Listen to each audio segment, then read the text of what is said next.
Pagdating ng mga Chinese, may available na silang birth certificate for sale upon arrival. So malamang ang daming lumaki sa farm, mga kababayan dito sa ating bansa.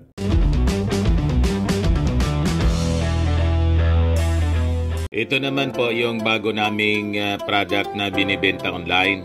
iGlow Serum, whitening po siya. Tingnan ninyo yung epekto sa aking anak na architect before and now. Yung mga inquiries po ninyo, dumiretso na lang kayo sa kanyang Facebook account, Riz Maravillas. Another can of worms, mga kababayan, ang na-discovery ng ating mga authorities, this time yung NBI, sa Region 11, Davao del Sur. Bagita niya, Mr. Maravillas, ano nangyari na naman doon sa lugar sa region ni Maudix? May nakalkal na naman pong anomalya. Ayan po. Yan po sa report ng GMA. Sabi dyan, the National Bureau of Investigation, NBI, said it found almost 200 fake birth certificate issued to mostly Chinese nationals by the Civil Registry in Santa Cruz, Davao del Sur. Ito ngayon, mga kababayan, yung ibinulgar ni NBI Region 11 Director Archie Albao na nagsabi, yung mga fake documents daw were issued from 2018 to 2019.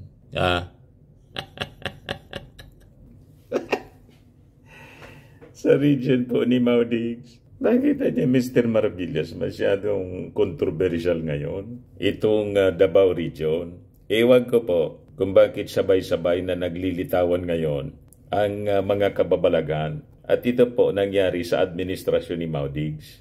2018 to 2019. Yeah. Nagfiesta po yung mga Chinese nationals.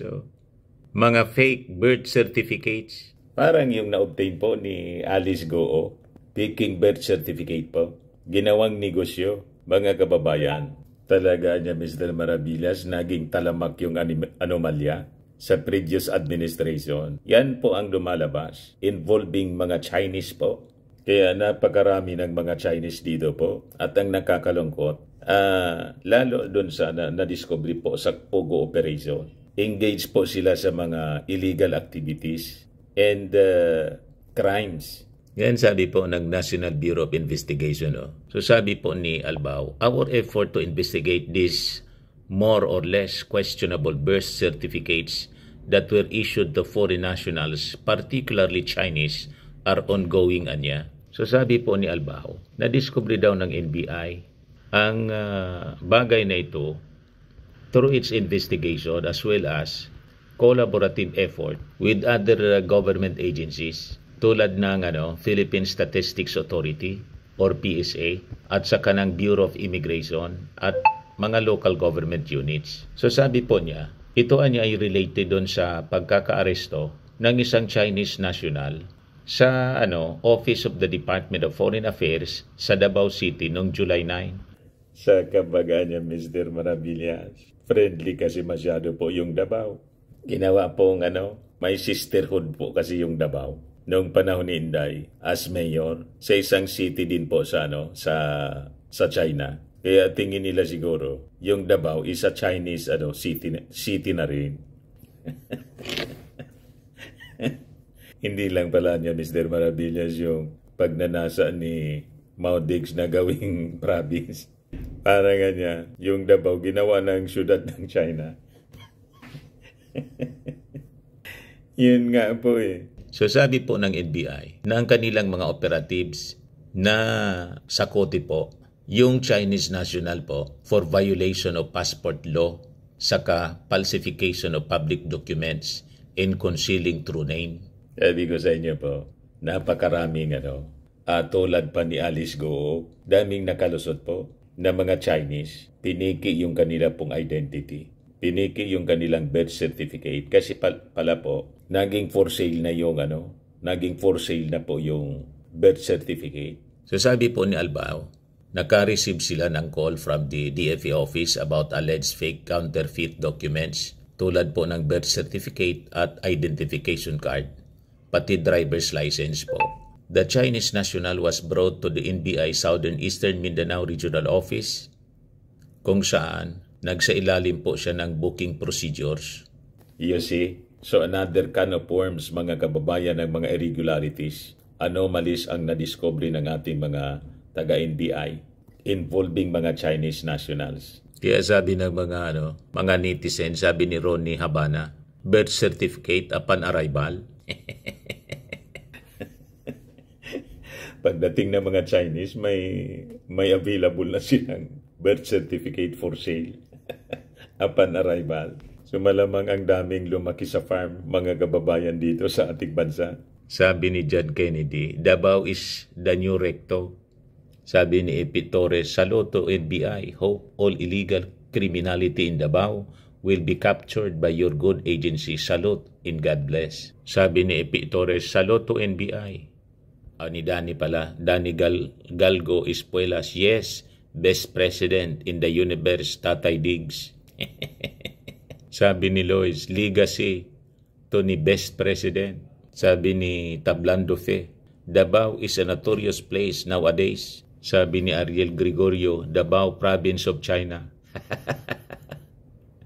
Sabi ni Joe Garcia, under Duterte's watch.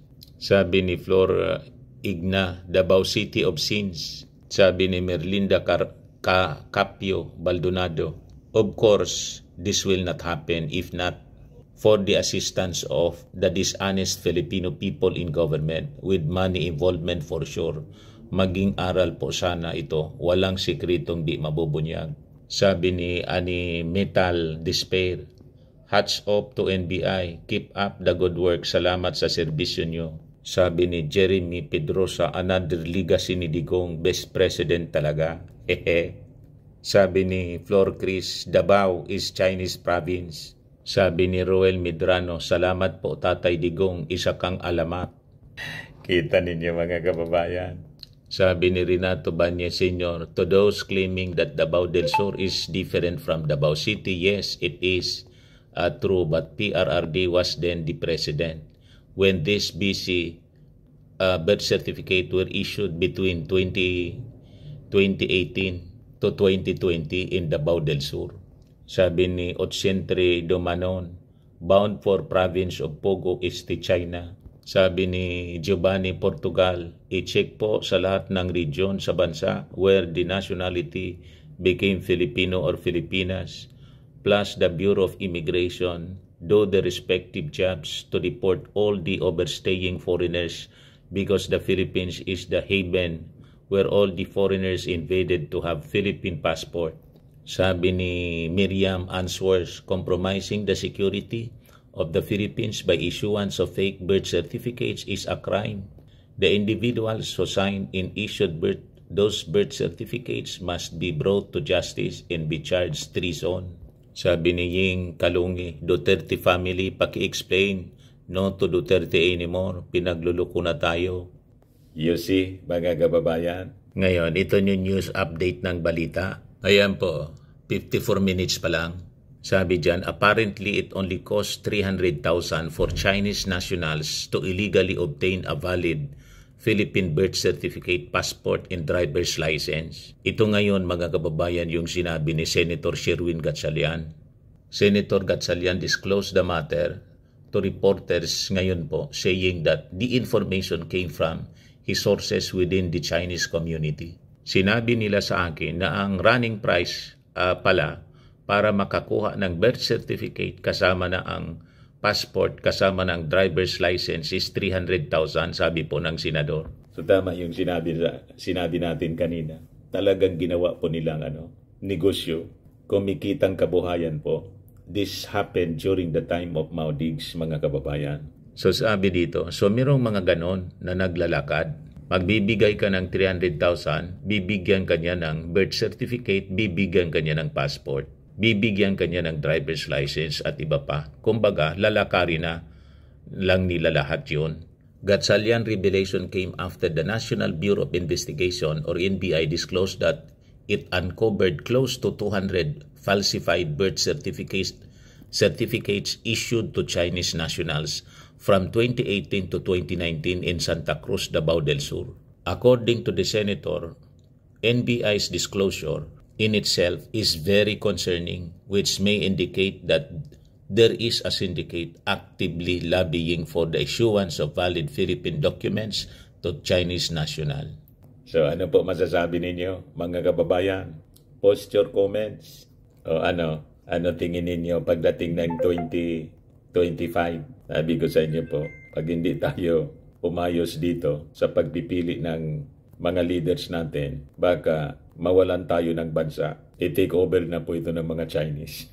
Kasi tingnan ninyo yung nangyari. Matindi po ang infiltration dito ng mga Chinese. Ang daming Chinese na pumasok po, naka-obtain po ng mga faking birth certificates, passport, pati driver's license po, package na nila. Mayayaman sila eh. Yung 300,000 maliit na bagay po yun sa kanila. That amount is just, I think sa kanila, mga 5,000 pesos lang yan. Ang value sa kanila ng 300,000, 5,000 lang po. You see? So, tama si Senator Gatchalian. May sindikato po. Laganap yung sindikato. So, ang daming tulad po ni Alice Goo dito. Kaya seryoso po itong ginagawang investigation ng ating mga senador. Ayan man lang muna, lalo na po sa Pogo. Ako po si Dante Maravillas. Bye-bye. God bless.